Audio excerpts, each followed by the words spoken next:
Hello everyone, it's Joe here from Draft FPL and welcome to a weekly series helping you find some good value free agents and waiver pickups in Draft FPL.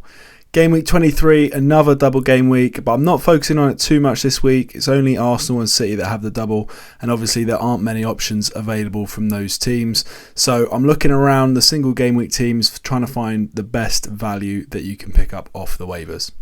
The only double game week player I have gone for this week is Rico Lewis. He's pretty much the only player from either team that is available in a decent amount of leagues, available in 60% of draft leagues according to draftfc.co.uk as always. I do think he's probably the only one I think that's available in any kind of leagues that will start at least one game. I think he'll probably start both, to be honest. I think he's in their first choice 11, especially now that Cancelo has gone. I think it's a really good pickup. His ownership has gone from like 1% to about 40% in the last month or so. So it's kind of a massive uptick, and I think it's going to keep rising as well as the starts roll in.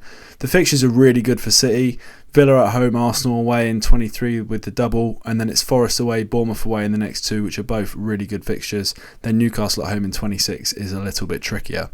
Even though City's form's not been that great lately, I do think Pep is going to stick with this kind of 3-2 formation that he's been going with where it's kind of an unorthodox back three with Rodri and Lewis kind of sitting in front. I think Lewis is a reasonably good pick for attacking threat as well. It's not, it's nowhere near the level of Cancelo or even Kyle Walker, but he does create some chances and get into the final third. So I just think he's a really good pick, to be honest.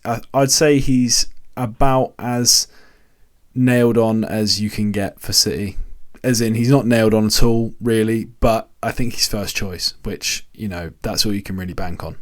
Next up, someone that might be giving some Liverpool fans some PTSD, and that is Joe Gomez.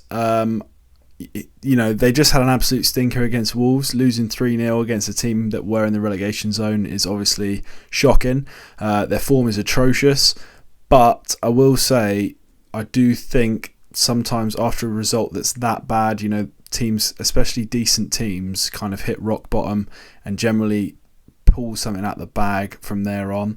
And I do think that they're going to be looking to absolutely lock it down at the back. I think their focus from now on has got to be, don't concede and try and get a goal or two to just start winning some games. And I don't think the defence is actually a terrible bet at the moment, especially as they do have a double game week coming up in game week 25, and it's quite a nice one as well. Palace away, Wolves at home is a very good double game week. So if you can get one in now before, it's 3 game weeks to go. Obviously, game week 24, Newcastle away is a tough one. So I think the best time to get in a Liverpool player is actually this week. Everton at home is a good fixture, even though they've got the new manager bounce. Liverpool have a decent record in the derby, especially at Anfield.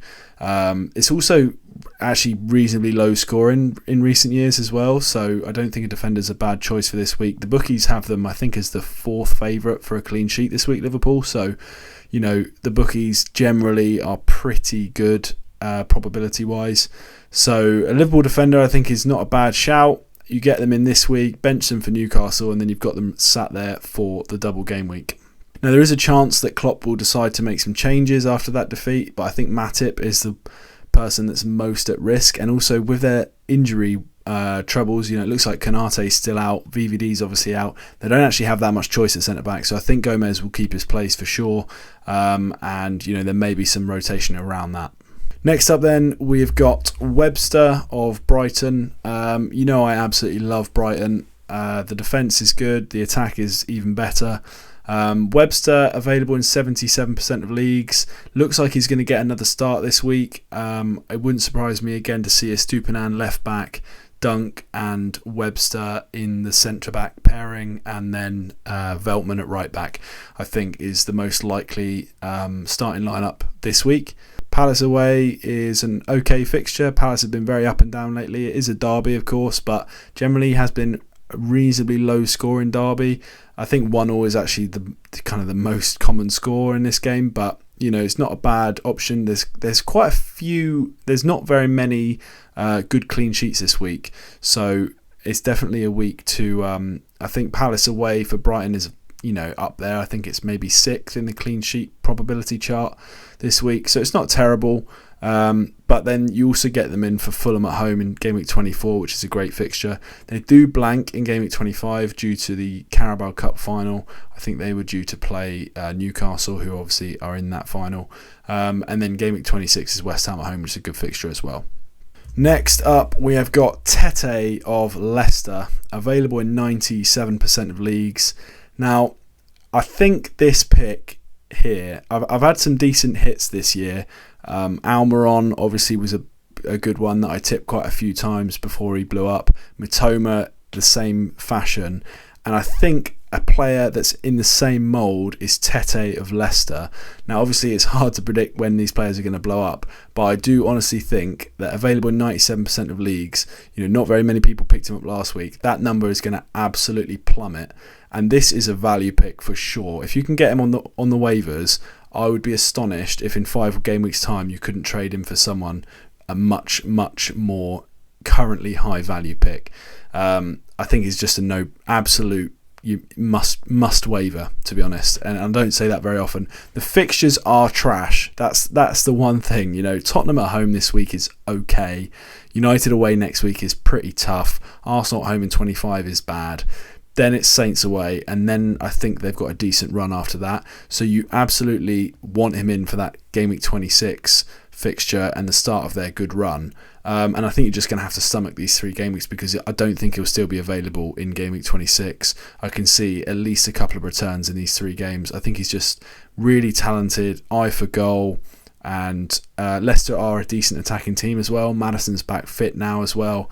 And I think this is one of those picks that you only get a few per season when you can pick him up for free and the value's only going up. And I honestly do think Tete is in that mould. Next up, we've got Gordon of Newcastle, available in 60% of leagues. Kind of a 1 week punt here, I think. Bournemouth away. And I think he's probably going to start this week. It is a bit of a gamble. He may not, but I do think that with Bruno Guimaraes suspended, it looks like I think Joe Linton's going to play in midfield, and then we'll see one of Gordon or St Max in the front 3 with Almiron and Wilson. Isaac I don't think is going to feature. He could do, but I think my money would be on Gordon starting. St Max has not really done much since he's come back from injury. They've just spent a lot of money on Gordon, and this seems kind of like the perfect time to give him a run out. I'm not particularly interested in him after that, unless he has an absolute blinder. Liverpool at home in 24 is not great. Then it's a blank, and then it's City away. So really is a 1 week punt, but I think it's a pretty good one if you're struggling for a waiver pick this week.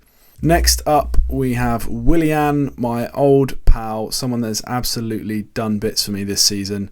Available in 78% of leagues. They've just come through a really tough run of fixtures, and he's been dropped in the vast majority of leagues. Now is a great time to pick him up, because people will be looking at the form thinking, there's not been many goals, not much there, but they have had a really tough run, and that is now over. Forest at home this week is probably the best fixture of the single game week fixtures for Fulham.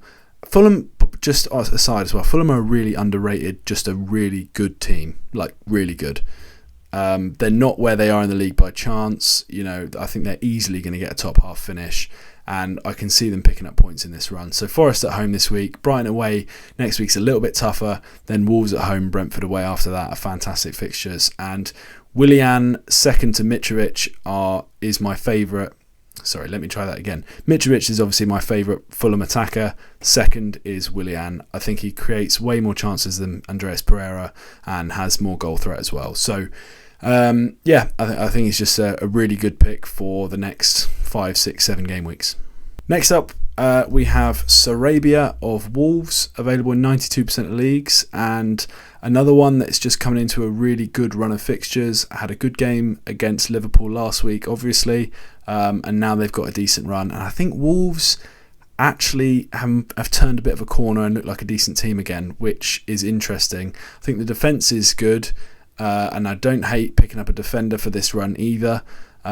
but the attack is finally looking like it's starting to click a little bit, and I think Sarabia is quite a big part of that. Saints away, Bournemouth at home in the next 2 are fantastic fixtures. Then it's a double game week, then it's Brentford away, which is a good fixture as well. So if you can find a Wolves attacker that you like, I think now is probably the best time all season to bring them in. Sarabia is the one that I think is going to go off in this little run, I hope.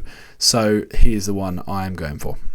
On to forwards then. I mentioned Leicester's attack earlier kind of clicking, and I think that is in part due to the resurgence of Iheanacho.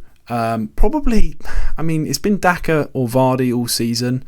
Iheanacho's been injured a little bit and has played some minutes here and there, but I think he might just be the best one of the 3, like just the best footballer. He also really helps link the team together much better than Daka and Vardy do. Daka and Vardy both are a little bit more poacher, finishery, whereas Iheanacho does have that other side of his game where he can link the play a little bit as well. As I said earlier, the fixtures are terrible, but if you're looking for a starting forward, I think Iheanacho is going to keep his place for the time being. I've not had that much luck with Leicester forwards this year, to be fair, but I do think Iheanacho is probably just the best one of the 3. If you can get by with him on your bench maybe for the next 3 games, then they've got a great run. But I think if he starts the next 3, he probably won't be available in your league by game week 26. So now is probably the best time to pick him up.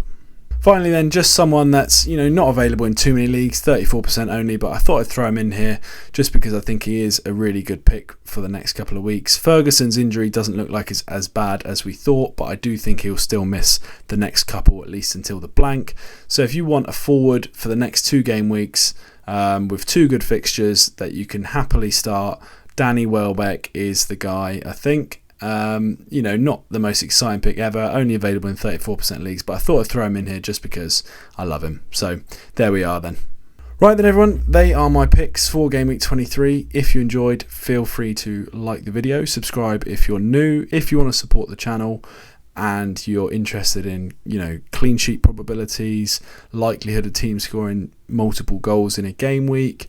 If you want one-to-one advice on your waivers and whatnot, then the Patreon is down below. You get all of that and more. You also get an invite to the Discord as well, which is great fun. So yeah, check that out down below.